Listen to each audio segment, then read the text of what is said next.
Hello guys, आज की इस वीडियो में आपको बताने जा रहा हूँ कि किस तरीके से आप इंस्टाग्राम की जो ऑटो अपडेट होती है उसको यहाँ पे डिसेबल कर सकते हैं। फॉर एनी रीज़न अगर आप इंस्टाग्राम की जो ऑटो अपडेट है उसको यहाँ पे ऑफ करना चाह रहे हैं तो आपको कहाँ से वो ऑप्शन मिलेगी और किस तरह आप उसको यहाँ पे जो है इजीली डिसेबल कर सकते हैं। सो गाइस, सबसे पहले आपको आ जाना है अपने इंस्टाग्राम अकाउंट पे और यहाँ पे गाइस सबसे पहले आपको आ जाना है अपनी प्रोफाइल पे और यहाँ पे अपर राइट कॉर्नर के ऊपर आपको ये जो मेन्यू का ऑप्शन मिल रहा है, आपको सिंपली उस पर क्लिक करना है और आपको आ जाना है अपनी सेटिंग्स में। और गाइस सेटिंग्स में आने के बाद यहाँ पे आपको जो सबसे नीचे हेल्प के नीचे आपको जो अबाउट का ऑप्शन मिल रहा है, आपको सिंपली उस अबाउट के ऑप्शन पे यहाँ पे क्लिक करना है। सो गाइस, सिंपली आपको यहाँ पे जो ऐप अपडेट्स का ऑप्शन मिल रहा है सबसे ऊपर, आपको सिंपली उस ऑप्शन पे यहाँ पे क्लिक करना है और यहाँ पे जैसे आप क्लिक करेंगे तो आपके सामने डिफरेंट ऑप्शंस ओपन हो जाएगी यहाँ पे। तो गाइस सबसे ऊपर आपको यहाँ पे ऑटो अपडेट इंस्टाग्राम मिल रहा है, उसके नीचे आपको यहाँ पे इंस्टाग्राम अपडेट अवेलेबल और सबसे नीचे आपको इंस्टाग्राम अपडेट इंस्टॉल का ऑप्शन मिल रहा है। सो गाइस, किस तरह आप यहाँ पे ऑटो अपडेट को डिसेबल कर सकते हैं अगर आप चाहते हैं कि आप ऑटो अपडेट यहाँ पे ना होने दें इंस्टाग्राम की, तो किस तरह आप इसको ऑफ कर सकते हैं। तो गाइस सबसे ऊपर आपको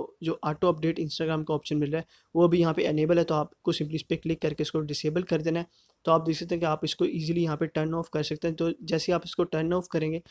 सो गाइस जैसे आप इसको यहाँ पे डिसेबल करेंगे तो आपका जो इंस्टाग्राम का अकाउंट होगा यहाँ पे ऑटो अपडेट यहाँ पे इसकी स्टॉप हो जाएगी और आप इजीली अपने इंस्टाग्राम को यहाँ पे हैंडल कर सकते हैं।